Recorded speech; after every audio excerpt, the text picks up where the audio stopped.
ચાલો આજે એક એવા ટોપિક પર વાત કરીએ જે લગભગ દરેક ઘરની કહાની છે, આપણા બાળકો અને આ ડિજિટલ દુનિયા.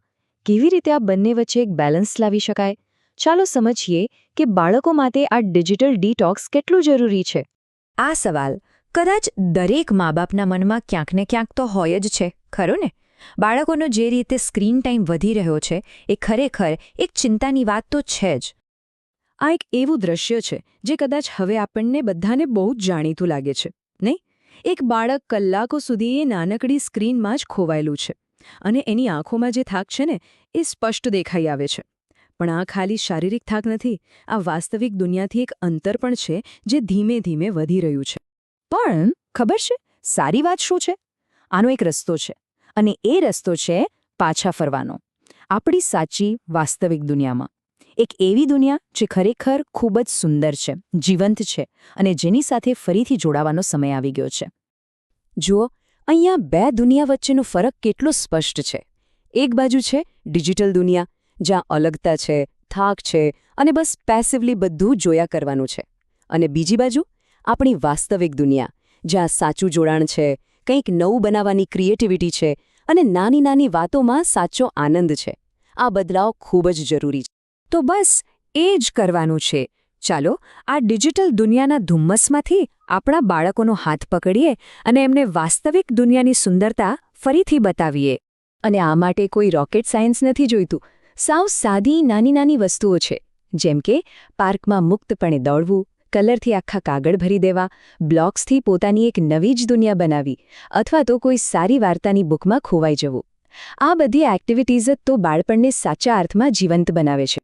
અને આ બધું કરવા માટે કોઈ મોટો ધડાકો નથી કરવાનો. સાવ નાની પણ દરરોજની શરૂઆત જ બહુ મોટા અને પોઝિટિવ ફેરફાર લાવી શકે છે. સૌથી અગત્યની વાત છે પરિવાર સાથેનું જોડાણ. તો ક્વોલિટી ટાઈમ એટલે શું? એ આ નાની નાની ક્ષણોમાં જ છુપાયેલો છે.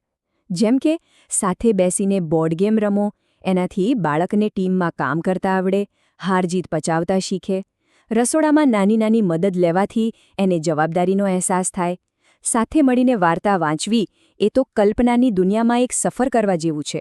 અને બાગકામ, એનાથી બાળક પ્રકૃતિ અને ધીરજ બંનેનું મહત્વ સમજે છે. આ દરેક નાની પ્રવૃત્તિ સંબંધોને વધુ મજબૂત બનાવે છે. તો અહીં સૌથી મહત્વની વાત એ છે કે આ જે નાના નાના રોજિંદા બદલાવ છે ને, એની અસર બહુ ઊંડી અને લાંબા ગાળાની છે. આ જ બદલાવ બાળકોના આખા ભવિષ્યને સુરક્ષિત કરી શકે છે.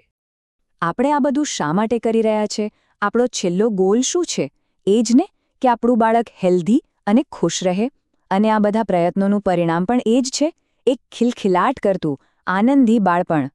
જ્યારે બાળકો બહાર માટીમાં રમે છે, પ્રકૃતિ સાથે સમય વિતાવે છે અને પરિવાર સાથે મજબૂત રીતે જોડાયેલા હોય છે, ત્યારે એ ખુશી એમના ચહેરા પર સાફ દેખાય છે.